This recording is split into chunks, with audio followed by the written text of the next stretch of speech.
Okay, before you begin, make sure you disconnect the negative terminal on the battery. Next step would be to remove the connection here at the mass airflow sensor.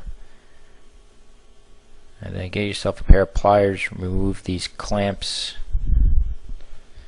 You have these large hoses running to the airbox. We need to remove these hoses, so remove those clamps, and then get yourself a long flathead screwdriver and back off the screw a couple turns. That's all you need, just a couple turns. And then remove the hoses to the airbox.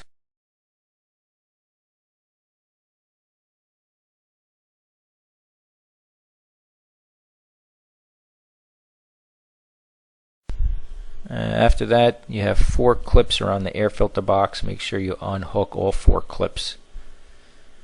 Otherwise, you're not going anywhere. After that, you have a small vacuum hose here at the airbox. Once that's taken off, pull up and toward gently the whole assembly. Make sure you don't damage that mass airflow sensor. That's the last thing you need. Okay, next step is to remove the 2 connectors. This is for the throttle position sensor, and it's always a good idea to take a picture of the engine bay just so you know where everything goes back when you're done. Once you disconnected those 2 wires, I removed this hose coming from the idle air control valve and just put it to the side. And then you have 4 connections back here. This is for the idle air control valve, and 1 is for the EGR temperature.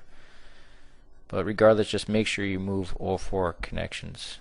They can be a little brittle. Just be careful you don't snap anything off. Then we need to remove the connection here for the throttle and for the cruise control, and just slightly lift up the assembly here and remove these 2 cables. Simple enough. Okay, next step is to remove this bracket here on top of the plenum. It's held on by 2 10mm bolts. First bolt, you can use a ratchet and socket. For the second bolt, you have to use a wrench. The ratchet and socket just won't fit. Again, it's 10mm, so you want to remove both bolts. Once that's completed, you'll need to remove this rear bracket.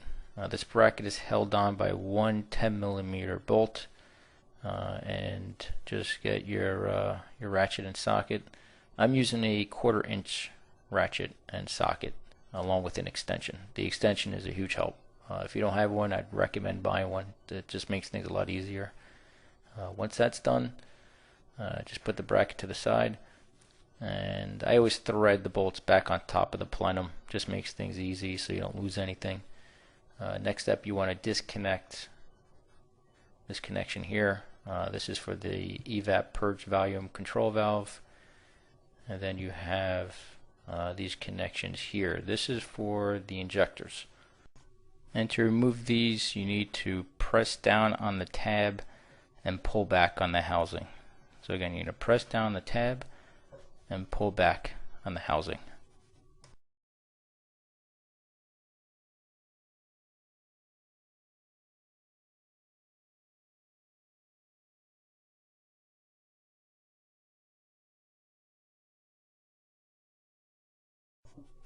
Okay, so next step is we need to loosen up the wire harness running across the plenum. It's held down by these plastic ties, and the ties are connected to the metal housing. Let me get a close-up here. Now to remove it, you need to squeeze the bottom of the plastic tie and pull up. And get your needle nose plier, squeeze, and pull up. And then, as you can see, it loosens up the wire harness. You also need to remove these 2 10mm bolts. This is the passenger side you're looking at here.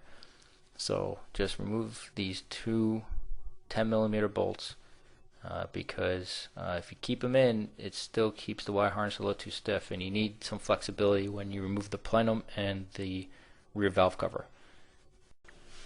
Okay, now you have to remove these 4 bolts. The first 2 bolts are 10mm bolts. Again, the first 2. So that is also a 10 millimeter. And then you have two bolts at the rear. This one here and this one here. These are 12 millimeter. Remove all four.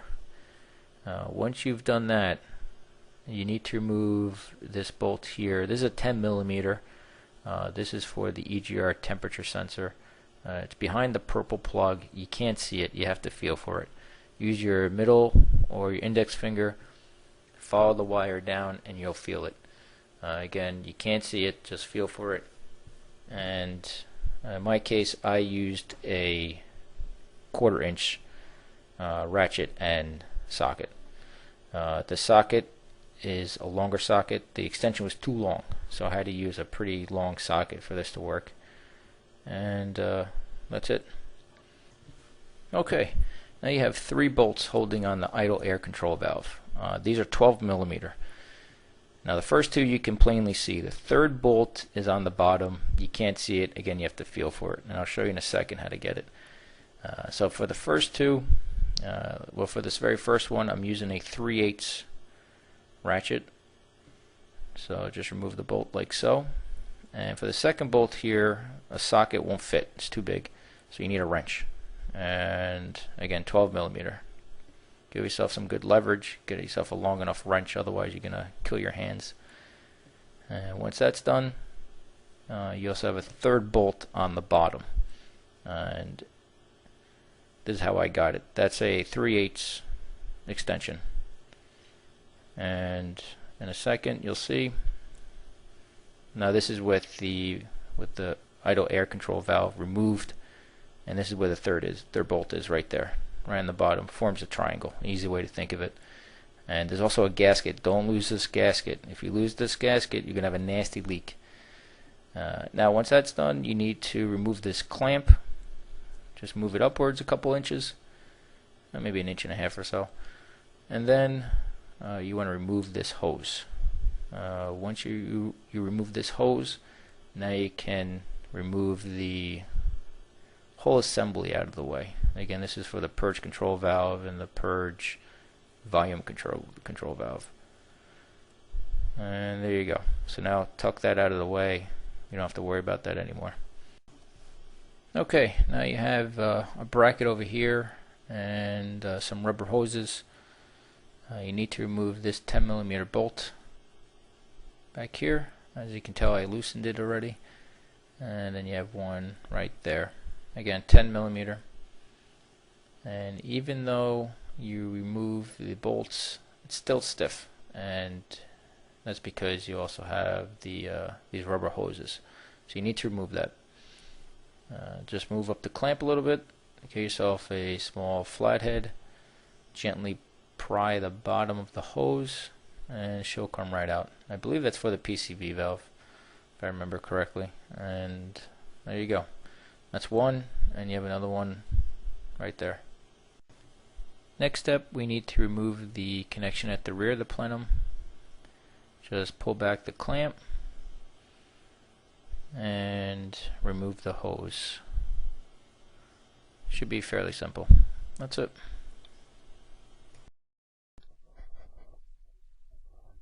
Now the front of the plenum is held down by 4 12 millimeter bolts. You need to remove all 4.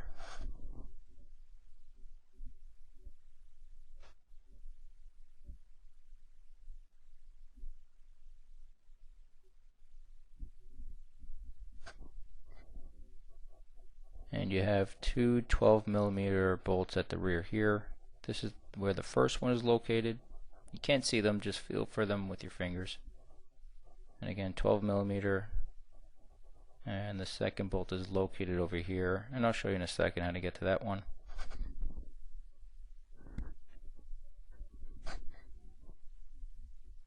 So remove this bolt.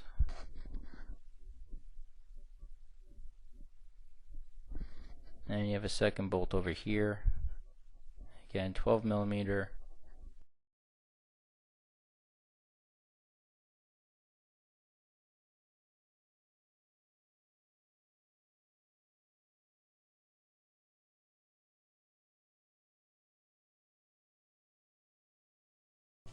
Okay, now we need to remove these coil packs. Each coil pack is held on by two 8mm screws. You have one at the rear and one at the front. Again, 8mm. Remove both screws, and once you've removed both of them, you can pop out the coil pack.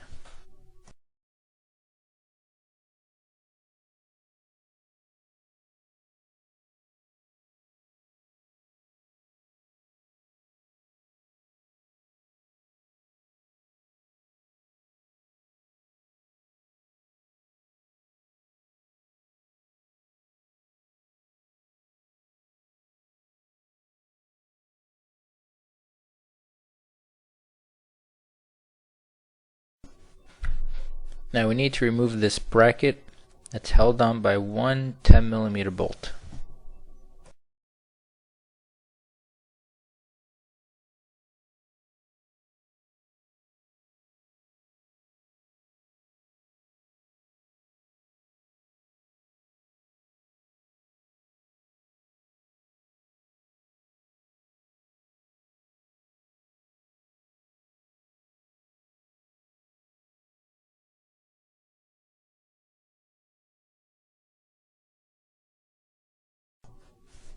Okay, now there are two 12mm bolts holding on the EGR guide tube. The first one is boxed in red. The second one is where the socket is over right now in this picture. So remove both bolts.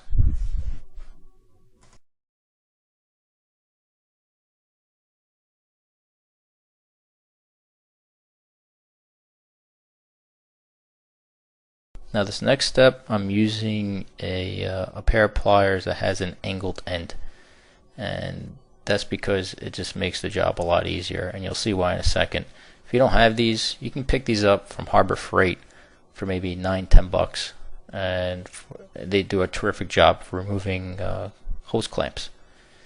But you'll see right here that if you have a needle nose plier, it would work, but it's going to be a little more difficult, and this just makes the job easier. Just get the pair of pliers, and what you want to do is remove that clamp from the hose, or the end of the hose. Remove that clamp, and the easiest thing by far, get yourself a sharp razor and make a little cut. If you try to remove this hose without cutting you'll be there all day. This just makes the job a lot easier.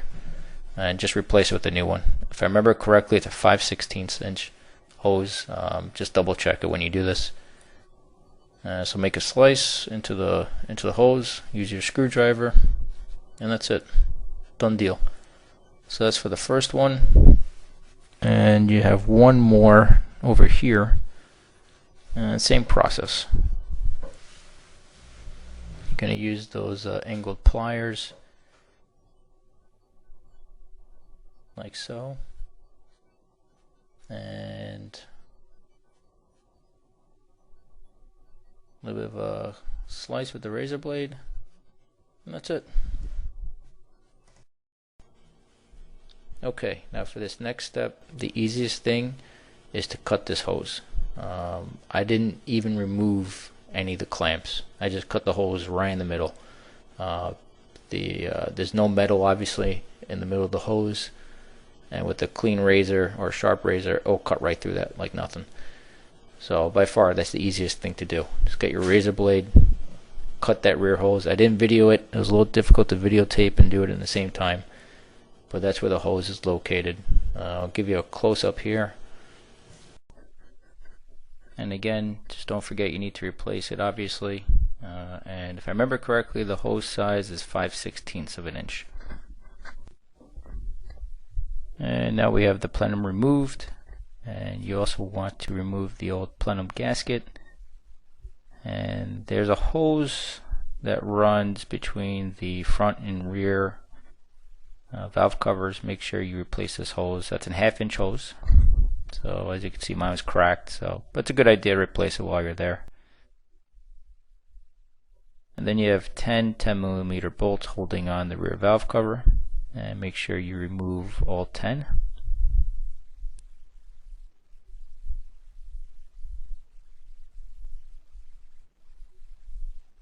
and then just remove the rear valve cover.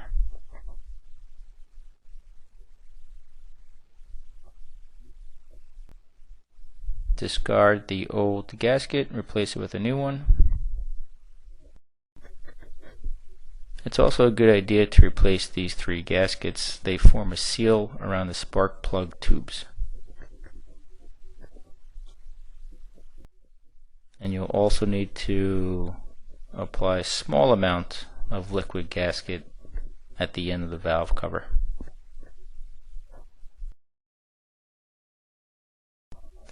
And when you reinstall the valve cover, just make sure you've cleaned off all the grease, any old gasket. You want everything to be perfectly clean when you have that new valve cover gasket on there. Now this is the tightening sequence for the valve cover. Make sure you tighten up the bolts in the same pattern as shown. The first time will be up to 26 inch-pounds. So you'll tighten up all the bolts 1 through 10 in this sequence shown up to 26 inch-pounds. Once you've done that, then you have to retighten them again up to 61 inch-pounds. So first time is 26 inch-pounds, second time will be 61 inch-pounds.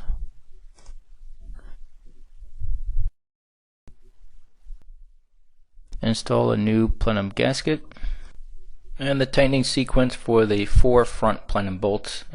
These bolts must be tightened to 16 foot-pounds, and the rear 2 bolts, which aren't shown here, but the 2 rear bolts are tightened to 18 foot-pounds. Make sure you replace all the hosing you cut before with brand new hosing. And that's it. I hope this video helped you out.